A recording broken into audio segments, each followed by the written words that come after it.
دجال کا فتنہ یہ ایک بہت بڑا فتنہ ہے جس کی خبر نبی پاک صلی اللہ علیہ وآلہ وسلم نے صحیح احادیث طیبات میں اپنی امت کو ارشاد فرمائی۔ مسند احمد بن حنبل کی 15831 نمبر حدیث ہے کہ سرکار دو عالم صلی اللہ علیہ وآلہ وسلم نے فرمایا ما بین خلق آدم الی ان تقوم الساعۃ فتنۃ اکبر من فتنۃ الدجال۔ تخلیق آدم علیہ السلام سے لے کر قیامت تک دجال کے فتنوں سے بڑا کوئی فتنہ نہیں۔ دجال کا فتنہ اتنا بڑا فتنہ ہے کہ آدم علیہ السلام کی تخلیق سے لے کر قیامت تک جتنے فتنے آئیں گے سب سے بڑا فتنہ دجال کا فتنہ ہے۔ اور صحیح بخاری اور مسلم کی متفق علیہ حدیث ہے کہ نبی پاک صلی اللہ علیہ وآلہ وسلم نے ارشاد فرمایا کہ ہر نبی اپنی امت کو دجال کے فتنے سے ڈراتے رہے، اور میں بھی تمہیں دجال کے فتنے سے ڈراتا ہوں، اور ایک چیز میں تمہارے سامنے وہ بیان کرتا ہوں جو کسی بھی نبی نے اپنی امت کے سامنے بیان نہیں کی، اور وہ یہ ہے کہ دجال کانا ہوگا اور اللہ رب العزت جل شانہ کی ذات اس سے پاک ہے۔ تو نبی پاک صلی اللہ علیہ وآلہ وسلم نے دجال کے فتنے سے اپنی امت کو ڈرایا اور باخبر کیا اور متنبع کیا، اور ساتھ ہی دجال کی معرفت اور دجال کی پہچان کے حوالے سے اس کی علامات اور نشانی بھی بیان فرمائی ہیں۔ اب ہمارے موجودہ دور میں دجال کے حوالے سے مختلف لوگوں کے بیانات اور مختلف کلپس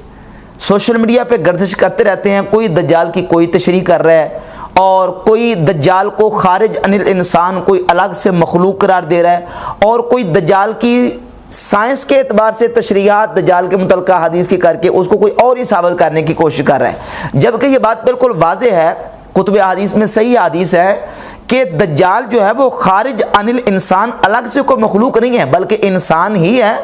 اور اس کے لیے باقاعدہ رجلن کے لفظ نبی کریم صلی اللہ علیہ وآلہ وسلم نے استعمال فرمائے۔ صحیح بخاری میں 3441 اور 3440 اور سنن ابی داؤد میں 4320 نمبر حدیث میں باقاعدہ رجل کے لفظ موجود ہیں۔ صحیح بخاری میں کہ حضور علیہ الصلوۃ فرماتے ہیں کہ میں نے خواب میں دجال کو دیکھا، رجل احمر جسیم، کہ وہ سرخ رنگ کا مرد ہے اور ایک باری جسم کا ہے، ثم رأیت رجلا وراءہ جعدا، یہ 3440 نمبر حدیث کے الفاظ ہیں۔ فرمایا کہ پھر میں نے ایک ایسے مرد کو دیکھا، ایسے آدمی کو دیکھا، وراءہ جعدا قططا، اور فرمایا کہ اس کے گنگریالے بال تھے۔ تو اس میں بھی حضور نے اس کے لیے رجل کا لفظ استعمال کیا، اور سنن ابی داؤد میں 4320 نمبر جو حدیث ہے اس میں باقاعدہ لفظ موجود ہے کہ رجل قصیر، کہ دجال ایک چھوٹے قد کا آدمی ہوگا۔ تو ان حدیث سے یہ بات بالکل واضح ہوئی کہ دجال انسان ہے، آدمی ہے، اور اس کے لیے رجل کے لفظ ہی نبی پاک علیہ الصلوۃ والسلام نے استعمال فرمایا ہے، یہ کوئی خارج عن الانسان الگ سے کوئی اور مخلوق نہیں ہے۔ جب یہ بات واضح ہوگی کہ دجال انسان ہے تو اب آگے سوال یہ پیدا ہوتا ہے کہ جب دجال ظاہر ہوگا، انسان ہی ہوگا، تو اس کا کسی ریلیجن کے ساتھ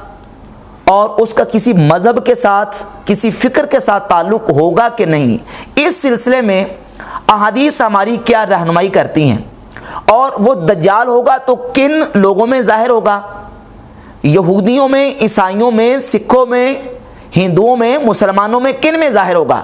تو صحیح بخاری کی 4402 نمبر حدیث میں نبی پاک صلی اللہ علیہ وآلہ وسلم کا فرمان موجود ہے، انہو یخرج فیکم، حضور فرماتے ہیں دجال تم میں نکلے گا، یعنی حضور اپنی امت کو مخاطب کر کے فرماتے ہیں کہ دجال انہو یخرج فیکم، وہ تم میں نکلے گا۔ اور صحیح مسلم میں 7381 اور 7382 نمبر حدیث ہے کہ یخرج الدجال فی امتی، دجال میری امت میں نکلے گا۔ صحیح بخاری اور صحیح مسلم کی ان دو احادیث کے مطابق یہ بات بالکل واضح ہوگی کہ دجال اس امت میں نکلے گا۔ اب اس امت میں جب نکلے گا تو اس امت کی دو قسمیں ہیں، امت اجابت اور امت دعوت۔ امت دعوت وہ لوگ جن کی طرف نبی پاک صلی اللہ علیہ وآلہ وسلم مبعوث ہوئے، چاہے وہ کسی بھی دین کے ساتھ تعلق رکھتے ہوں، یعنی نبی پاک علیہ الصلوۃ والسلام کی دعوت ان سب کے لیے ہے، تو اس اعتبار سے وہ امت دعوت میں شامل ہے۔ اور امت اجابت وہ لوگ کہ جنہوں نے نبی پاک صلی اللہ علیہ وآلہ وسلم کی دعوت کو قبول کر لیا، وہ امت اجابت ہیں۔ اب سوال یہ پیدا ہوتا ہے کہ جب وہ اس امت میں دجال نکلے گا صحیح بخاری اور صحیح مسلم کی حدیث کے مطابق، اب یہ ہے کہ اس کا تعلق کس گروہ کے ساتھ ہوگا؟ تو اس سلسلے میں صحیح حدیث ہے سنن ابن ماجہ میں 174 نمبر حدیث، اور یہ حدیث خوارج کے بارے میں ہے، اور یہاں خوارج کے حوالے سے تفصیلی انشاءاللہ میں چند چیزیں بیان کروں گا۔ سب سے پہلے یہ سمجھیں کہ باب و ذکر الخوارج امام ابن ماجہ نے اپنی کتاب سنن ابن ماجہ میں بیان کیا، اور اس کے تحت 174 نمبر حدیث حضرت عبداللہ ابن عمر رضی اللہ تعالی عنہ سے لے کے آئے، اور اس میں آخری الفاظ اور کلمات یہ ہیں کہ حتی یخرج فی عرادہم الدجال، کہ انہی خوارج ہی کے آخری گروہ میں دجال نکلے گا، دجال انہی کے گروہ میں سے ظاہر ہوگا، انہی کے گروہ میں نکلے گا۔ اور یہ حدیث سنن ابن ماجہ میں 174 نمبر ہے، اور غیر مقلد وہابی عالم ناصر الدین البانی نے اپنی کتاب السلسلۃ الصحیحہ میں 2455 نمبر اس حدیث کو بیان کیا، اور اسی حدیث سیدنا عبداللہ ابن عمر رضی اللہ تعالیٰ عنہ سے مروی مرفوعاً اس صحیح حدیث کا ایک شاہد سنن ابی داؤد میں، مسند ابی داؤد طیالسی میں، اور مسند احمد ابن حنبل میں حضرت عبداللہ بن عمر رضی اللہ تعالی عنہ سے بھی موجود ہے، اور اس میں الفاظ یہ ہیں کہ حتی یخرج الدجال فی بقیتہم، حتیٰ کہ دجال خارجیوں کے باقی جو گروہ ہے آخری، اس گروہ میں دجال کا ظہور ہوگا اور اس گروہ سے دجال نکلے گا۔ اور اسی طرح سنن نسائی میں 4108 نمبر حدیث ہے، اور یہ حدیث پہ اس کو ناصر الدین البانی غیر مقلد وہابی عالم نے اس کو صحیح قرار دیا، اور اپنی کتاب السلسلۃ احادیث صحیحہ میں 2406 نمبر حدیث اس کو لے کے اسی حدیث کو صحیح قرار دیا، اور مسند احمد ابن حنبل میں 19808 نمبر حدیث ہے، جس میں نبی پاک صلی اللہ علیہ وآلہ وسلم نے خوارج کی علامات اور ان کی نشانیاں بیان کرتے ہوئے ارشاد فرمایا لا یزالون یخرجون، کہ یہ خارجی ہمیشہ نکلتے رہیں گے حتی یخرج آخرہم مع المسیح الدجال، حتیٰ کہ ان کا آخری گروہ مسیح الدجال یعنی دجال کے ساتھ نکلے گا۔ تو خارجیوں کا آخری گروہ دجال کے ساتھ نکلے گا۔ سنن ابن ماجہ کی 174 نمبر حدیث کے مطابق دجال خارجیوں میں سے نکلے گا۔ اب یہ خارجی کون ہے؟ کتب احادیث میں صحیح بخاری، صحیح مسلم، سنن ابی داؤد اور تقریباً حدیث کی ہر کتاب میں خوارج کے بارے میں احادیث موجود ہیں کہ نبی پاک علیہ الصلوۃ والسلام نے ان کی نشانیاں بیان فرمائیں۔ مثال کے طور پر صحیح بخاری میں 6930 31 32 اور صحیح مسلم میں 2449 سے لے کر 2400 تقریباً 70 کے قریب 20 سے زیادہ حدیث، اور سنن ابی داؤد میں اسی طریقے سے 20 کے قریب احادیث موجود ہیں جس میں نبی پاک علیہ الصلوۃ والسلام نے خوارج کی علامات اور ان کی نشانیاں بیان فرمائیں۔ اور ان کی علامات اور نشانیوں میں سے ایک نشانی اور علامت حضرت عبداللہ ابن عمر رضی اللہ تعالیٰ عنہ بیان فرماتے ہیں، صحیح بخاری کی 6930 نمبر حدیث کے اوپر ہے۔ عبداللہ ابن عمر فرماتے ہیں وَقَانَ ابْنُ عُمَرَ يَرَاهُمْ شِرَارَ خَلْقِ اللَّهِ، عبداللہ ابن عمر رضی اللہ تعالیٰ عنہ خارجیوں کو اللہ کی مخلوق میں سے بدترین مخلوق قرار دیتے تھے۔ وقال انہم انطلقوا الى آیات نزلت فی الکفار فجعلوها علی المؤمنین، وہ فرمایا کرتے تھے کہ ان خارجیوں نے کافروں کے بارے میں اتری ہوئی آیتیں یہ مسلمانوں پہ چسپاں کی ہیں۔ تو خوارج کی ایک علامت یہ ہے کہ وہ کافروں پر اتری ہوئی آیتیں مسلمانوں پر چسپاں کرتے ہیں، یہ خارجیوں کی ایک علامت ہے۔ اور صحیح بخاری 6930 میں ہے، حضور فرماتے ہیں یخرج قوم فی آخر الزمان، آخری زمانے میں ایک قوم نکلے گی حداث الاسنان، ان کی عمریں کم ہوں گی، سفہاء الاحلام اور بے وقوف ہوں گے، یقولون من خیر قول البریہ، وہ مخلوق میں سے مخلوق کے قول کا بہتر بیان کریں گے۔ ایک لفظ صحیح بخاری میں یہ ہے، اور سنن ابی داؤد میں 4767 نمبر جو حدیث ہے اس میں لفظ ہے من قول خیر البریہ، کہ وہ نبی پاک علیہ الصلوۃ والسلام کی احادیث کو پڑھیں گے۔ اور بخاری میں 6931 کے لفظ ہیں قوم تحقرون صلاتکم مع صلاتہم، کہ یہ خارجی وہ قوم ہوں گی کہ تم اپنی نمازوں کو ان کی نمازوں کے مقابلے میں حقیر جانو گے، یقرؤون القرآن، یہ قرآن بہت زیادہ پڑھیں گے۔ صحیح مسلم 2449 ہے ان ھذا واصحابہ یقرؤون القرآن، یہ خارجی جو ہیں یہ قرآن بہت زیادہ پڑھیں گے، اور 2452 نمبر صحیح مسلم حدیث ہے انہو من ذئب ھذا قوم یتلون کتاب اللہ رطبا، کہ یہ خوارج ایسے ہوں گے جو اللہ کی کتاب کو بڑے مزے سے اور بڑی ہی لہجے کے ساتھ اس کی تلاوت کریں گے، بڑے مزے سے پڑھیں گے۔ یقتلون اہل الاسلام ویدعون اہل الاوثان، یہ مسلمانوں کو قتل کریں گے اور بت پرستوں کو چھوڑ دیں گے۔ سنن ابی داؤد 4764 نمبر صحیح حدیث ہے، اور 4765 نمبر سنن ابی داؤد کے حدیث میں الفاظ یہ ہیں یحسنون القیل ویسیئون الفعل، یہ خوارج گفتار کے بڑے اچھے ہوں گے، یعنی ان کی بولی بہت میٹھی ہوگی، لیکن یسیئون الفعل یہ کردار کے برے ہوں گے، یہ خارجیوں کی علامت ہے۔ اور سنن ابی داؤد میں 4765 نمبر حدیث میں یہ الفاظ ہیں یدعون الی کتاب اللہ، یہ خارجی لوگوں کو اللہ کی کتاب کی طرف بلائیں گے، لیسوا منہ فی شیء، لیکن ان کو قرآن کے ساتھ کوئی تعلق نہیں ہوگا، بلائیں گے قرآن کی طرف لیکن ان کو قرآن کے ساتھ کوئی تعلق نہیں ہوگا۔ اور ان کی ایک نشانی سنن ابی داؤد میں 4768 نمبر حدیث میں ہے کہ نبی پاک علیہ الصلوۃ والسلام نے صحابہ کرام سے فرمایا کہ صحابہ وہ اس قدر قرآن پڑھیں گے لیست قراءتکم الی قراءۃ شیئا، تمہارا قرآن پڑھنا ان خارجیوں کے قرآن پڑھنے کے مقابلے میں کچھ بھی نہیں ہوگا، وہ اتنا قرآن پڑھیں گے۔ اللہ صلاتکم الی صلاۃ شیئا، تمہاری نمازیں ان کی نمازوں کے مقابلے میں کچھ بھی نہیں ہوں گی، وہ اس قدر نمازیں پڑھیں گے۔ ولا صیامکم الی صیام شیئا، اور نہ ہی تمہارے روزے ان کے روزوں کے مقابلے میں کچھ ہوں گے، یعنی وہ اس قدر روزے رکھیں گے۔ اور صحیح مسلم میں ایک اور نشانی ہے 2453 نمبر حدیث میں کہ یتلون کتاب اللہ لینا رطبا، وہ قرآن کو پڑھیں گے،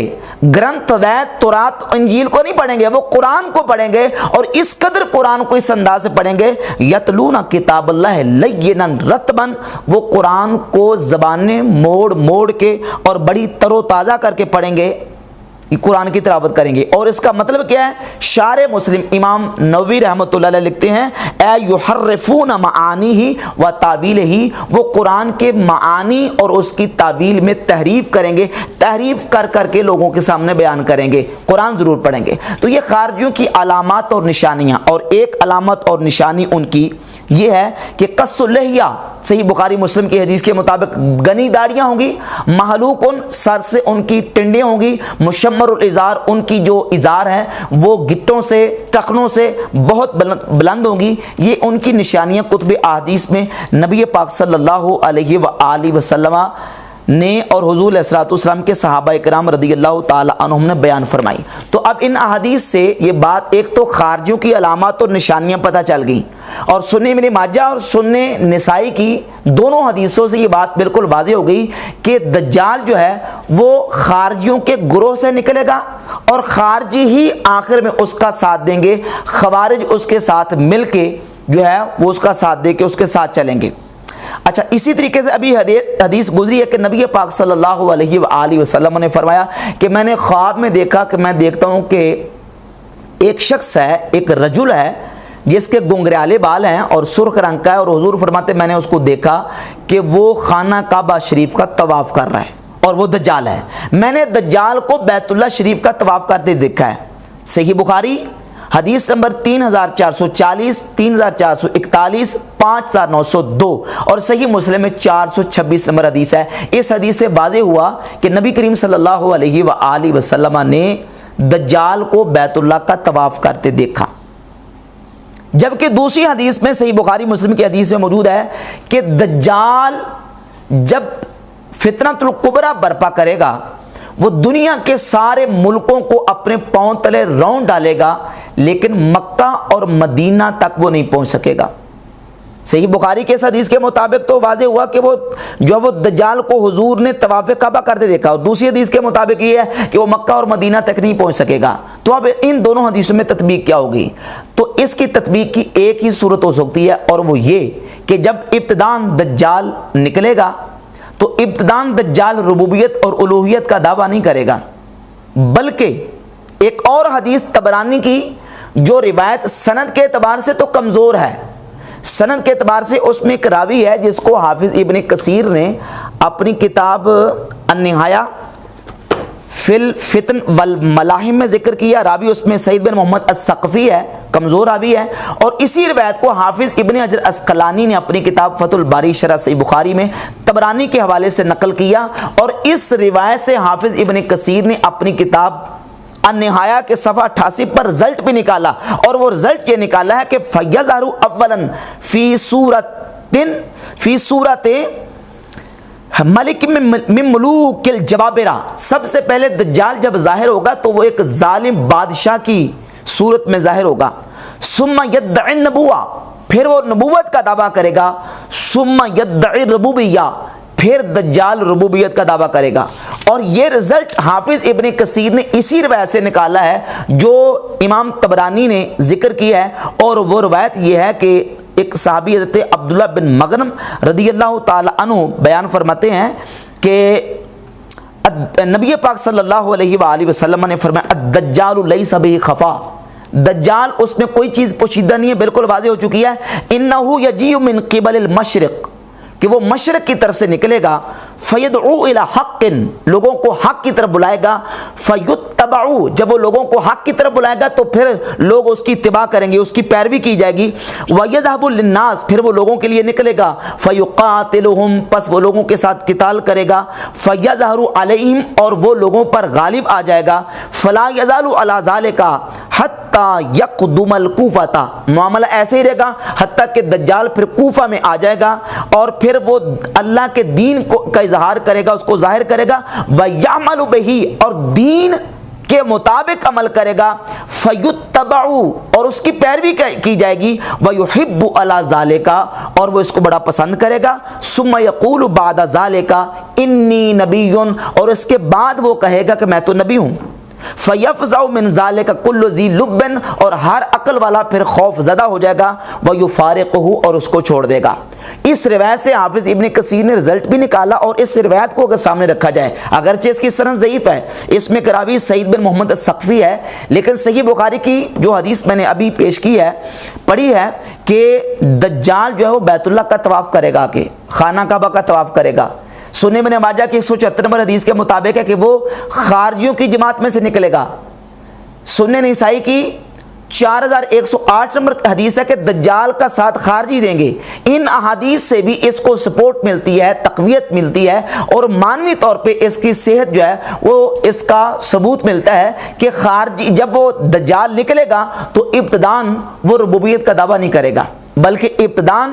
وہ اپنا آپ جو ہے وہ نہ تو نبی ہونا اعلان کرے گا، ظاہر کرے گا، اور نہ ہی اپنا جو ہے وہ اس کا ربوبیت کا دعویٰ کرے گا، بلکہ وہ لوگوں کے ساتھ چلے گا، اور پھر آخر میں جب اس کے فالورز بڑھ جائیں گے، اس کے ماننے والے بڑھ جائیں گے، تو پھر وہ نبوت کا دعویٰ کرے گا، اور نبوت کے دعوے کے بعد پھر وہ آخر میں ربوبیت کا دعویٰ کرے گا، اور پھر 40 صبح وہ ایسی کرے گا کہ وہ فتنۃ الکبریٰ برپا کرے گا، اور اس قدر وہ فتنہ کبریٰ برپا کرے گا کہ پوری دنیا کے شہروں کو رون ڈالے گا، لیکن مکہ اور مدینہ تک اس کا فتنہ نہیں پہنچ سکے گا۔ اللہ رب العزت نے مکہ شریف اور مدینہ شریف کے اوپر اپنے فرشتے اس قدر حفاظت کے لیے معمور کر دیے ہوں گے کہ وہ مکہ اور مدینہ تک نہیں پہنچ سکے گا۔ ان احادیث سے یہ بات بالکل واضح، اور ساتھ اس کے اور وہ حدیث بھی ملا لیں جس میں جو ہے وہ ابن سیاد کے حوالے سے صحیح بخاری اور مسلم میں احادیث موجود ہیں، بالخصوص صحیح بخاری میں 7355 نمبر حدیث ہے کہ حضرت جابر صحابی رسول رضی اللہ تعالیٰ قسم کھا کے ابن سیاد کے بارے میں کہا کرتے تھے کہ یہ دجال ہے۔ اب یہ ابن سیاد جو ہے یہ کہاں پیدا ہوا؟ یہ مدینہ میں پیدا ہوا، اور مدینہ شریف ہی رہا، جبکہ صحابی رسول اس کے بارے میں قسم کھا کے کہا کرتے تھے کہ یہ دجال ہے۔ تو اب اس سے واضح ہوا کہ دجال ابتداً اس کا مدینہ میں آنا یہ منع نہیں تھا، یا رکاوٹ اس کے لیے نہیں تھا، ہاں اس کے لیے رکاوٹ اس وقت بنے گا جب وہ فتنۃ الکبریٰ برپا کرے گا۔ اور اس کے ساتھ یہ بات بھی جو ہے وہ دجال کے حوالے سے کلیئر ہونی ضروری ہے کہ ایک ہے دجال اکبر، جس کا تذکرہ احادیث میں باقاعدہ اس کی علامتیں اور اس کی معرفت نبی پاک صلی اللہ علیہ وآلہ وسلم نے بیان فرمائی ہے، اور باقی ہیں چھوٹے چھوٹے دجال۔ اب ان چھوٹے چھوٹے دجالوں کے حوالے سے بھی کتب احادیث میں صحیح بخاری اور صحیح مسلم میں مختلف احادیث موجود ہیں، مثلا جس طرح صحیح بخاری میں 3609، 7121 اور اسی طریقے سے سنن ابی داؤد میں بھی یہ حدیث موجود ہے۔ سنن ابی داؤد میں 4334 نمبر حدیث ہے کہ نبی پاک صلی اللہ علیہ وآلہ وسلم نے فرمایا ان قریب میرے بعد 30 کے قریب دجال آئیں گے، دجال کذاب آئیں گے اور وہ اللہ اور اس کے رسول پر جھوٹ باندھیں گے۔ اب یہ 30 دجال اور کذاب کا ذکر جو مختلف کتب احادیث میں آیا ہے، یہ اس سے مراد جو ہے وہ جو اس کے دجال کے بچونگڑے اور وہ لوگ ہیں جو مختلف ادوار میں اور مختلف جو ہے نا وہ زمانوں میں وہ دجل کر کے، فراڈ کر کے، دھوکہ دے کے، جھوٹ بول کے لوگوں کے سامنے ملمہ کاری اور جال سازی کر کے حق و باطل کو آپس میں ملا کے لوگوں کے سامنے پیش کریں گے۔ اور صحیح مسلم میں حدیث نمبر 16 اسی سلسلے میں ایک موجود ہے، نبی پاک صلی اللہ علیہ وآلہ وسلم نے فرمایا یکون فی آخر الزمان دجالون کذابون، آخری زمانے میں دجال کذاب لوگ آئیں گے، یأتونکم من الاحادیث، وہ تمہارے سامنے وہ احادیث بیان کریں گے بما لم تسمعوا انتم ولا آباؤکم، کہ جو حدیثیں تم نے اور تمہارے آباء و اجداد نے کبھی سنی نہیں ہوں گی۔ ایاکم و ایاہم، تم ان سے بچ کے رہنا اور ان کے قریب نہ جانا، ان کو اپنے آپ سے دور رکھنا۔ لا یضلونکم ولا یفتنونکم، کہیں وہ تمہیں گمراہ نہ کر دیں، کہیں وہ تمہیں فتنے میں مبتلا نہ کر دیں۔ اس حدیث میں نبی پاک صلی اللہ علیہ وآلہ وسلم نے ایک تو دجال کی خبر دی کہ مختلف قسم کے دجال ہوں گے اور وہ دجال یا تو جھوٹی حدیثیں لوگوں کے سامنے پیش کریں گے یا حدیثیں تو لوگوں کے سامنے رکھیں گے لیکن ان میں تحریفیں کر کر کے ان کے معانی اور ان کی تعویل کو بدل بدل کے ان کے اندر معنوی تحریفیں کر کر کے لوگوں کے سامنے پیش کریں گے، وہ دجال کذاب ہوں گے۔ اب دجال کے ساتھ کذاب کا جو لفظ استعمال کیا گیا ہے، کذاب تو جھوٹے کو کہتے ہیں اور دجال اس کو کہتے ہیں کہ جو جھوٹ تو بولتا ہے لیکن جھوٹ بولتا ہے ملمہ کاری کے ساتھ، وہ حق و باطل کو ملا کے، اندر اس کے باطل ہوتا ہے لیکن اس کے اوپر ملمہ کاری کر کے، جس طرح ایک برتن کے اوپر سونے کا پانی چڑھا دیا جائے، اس طریقے سے وہ جھوٹ کے اوپر سچ کی ملاوٹ یا سچ کی لپیٹ سچائی کی وہ ڈال کر لوگوں کو جو ہے نا وہ جھوٹ لوگوں کے اندر پھیلانے کی کوشش کرے گا۔ اب اس حدیث سے ان 30 دجالوں کا اور 30 کے قریب دجالوں کا ذکر بھی ملا اور اس کا پتہ بھی چلا، اور ساتھ ہی اس بات کو بھی نبی پاک علیہ الصلوۃ والسلام نے واضح فرما دیا کہ تم نے ایسے دجالوں سے بچ کے رہنا ہے۔ ایاکم و ایاہم، ان سے دور رہو، ان کو اپنے قریب نہ آنے دو۔ کیوں؟ اس لیے کہ لا یضلونکم ولا یفتنونکم، کہیں وہ تمہیں گمراہ نہ کر دیں اور کہیں وہ تمہیں فتنے میں مبتلا نہ کر دیں۔ لا یضلونکم ولا یفتنونکم، تمہیں کہیں گمراہ نہ کر دیں اور کہیں تمہیں فتنے میں مبتلا نہ کر دیں۔ اور دجال سے بچنے کے حوالے سے اور بالخصوص ان لوگوں کے لیے جو لوگ اپنے نفس پر بڑا اعتماد کرتے ہیں اور وہ یہ کہتے ہیں ہمیں کیا ہونے لگا ہے، ہمیں کچھ نہیں ہوتا جی، ہم دیکھتے ہیں، سنو سب کی مرضی اپنی کرو، سب کی سننی چاہیے۔ اب ان لوگوں کے لیے لمحہ فکریہ اور نبی پاک صلی اللہ علیہ وآلہ وسلم کی جو تعلیمات ہیں اس کو سمجھنا چاہیے اور اس پر عمل کرنے کی کوشش کرنی چاہیے۔ وہ حدیث سنن ابی داؤد میں موجود ہے 4319 نمبر، سرکار دو عالم صلی اللہ علیہ وآلہ وسلم فرماتے ہیں من سمع بالدجال، تم میں سے جو بندہ دجال کے بارے میں سنے کہ دجال آ چکا ہے، فَلْيَنْأَ عَنْهُ، پس وہ دجال سے دور بھاگے، دجال کے قریب نہ جائے۔ دجال کا سن کے تو یہ نہ رکھے ذہن کہ میں سنوں تو صحیح کرتا کیا ہے، سنوں تو صحیح وہ کہتا کیا ہے۔ فَلْيَنْأَ عَنْهُ، پس وہ اس سے دور بھاگے۔ فَوَاللَّهِ، پس اللہ کی قسم، ان الرجل لیأتیہ وہو یحسب انہ مؤمن، اللہ کی قسم ایک بندہ وہ ہوگا جو اپنے آپ کو مومن سمجھتا ہوگا، وہ کہے گا میں تو مومن ہوں، مجھے کیا ہونے لگا ہے، اور وہ اس کے پاس جائے گا فَيَتَّبِعُهُ مِمَّا يُبْعَثُ بِهِ مِنَ الشُّبُهَاتِ، جو وہ شبہات اٹھائے گا، پس یہ اپنے آپ کو مومن کہنے والا اس دجال کے شبہات کا پیروکار بن جائے گا۔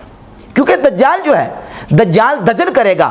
وہ جھوٹ کے اوپر سچائی کی لپیٹ اور سچائی کی ملمہ کاری کر کے لوگوں کے سامنے جھوٹ کو سچ کر کے پیش کرے گا، اور ہر بندہ جو ہے وہ اس جھوٹے دجال کے اس دجل سے جو ہے وہ آگاہ نہیں ہو سکے گا، نتیجتاً جو ہے وہ گمراہی کا شکار ہو کے اس کا پیروکار بن جائے گا۔ اور آخر میں انجینئر محمد علی مرزا کی ایک جگت اور طنز کا جواب بھی دینا ضروری ہے۔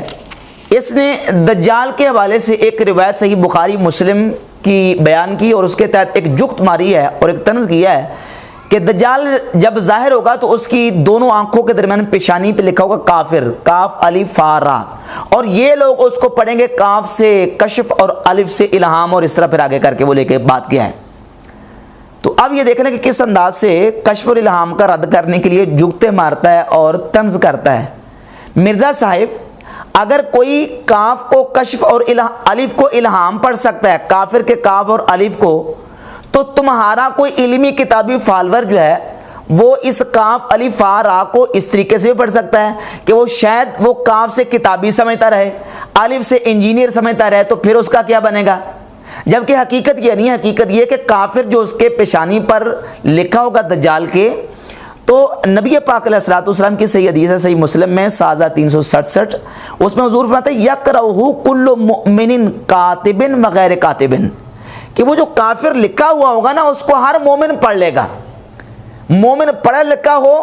لکھنا جانتا ہو یا نہ جانتا ہو، ہر مومن مسلمان اس کو پڑھ لے گا۔ اللہ رب العزت اس کو بصارت بھی عطا کرے گا، بصیرت بھی عطا کرے گا۔ اب اس میں اگرچہ اختلاف ہے علماء کا، محدثین کا، کہ وہ جو دجال کی پیشانی پر کافر لکھا ہوا ہوگا وہ حقیقتاً لکھا ہوگا کہ یہ حصی طور پر، مانوی طور پر، یعنی مانوی طور پر لکھا ہوگا، اس کو بصیرت دیکھے گی یا بصارت دیکھے گی؟ تو ایک جماعت جو ہے وہ یہ کہتی ہے علماء کی، محدثین کی، وہ کہتے ہیں کہ وہ جو ہے وہ مانوی طور پر لکھا ہوگا، مومن کی جو ہے وہ بصیرت اس کو پڑے گی، اور دوسری جماعت محدثین اور علماء فقہا کی وہ کہتے ہیں کہ نہیں، حقیقتاً لکھا ہوا ہوگا، اور انسان مومن مسلمان اس کو اپنی آنکھوں سے دیکھے گا لکھے ہوگا، اور چاہے وہ پڑھا ہوا ہو، لکھنا جانتا ہو یا نہ جانتا ہو، وہ اس کافر کے لفظ کو پڑھ لے گا۔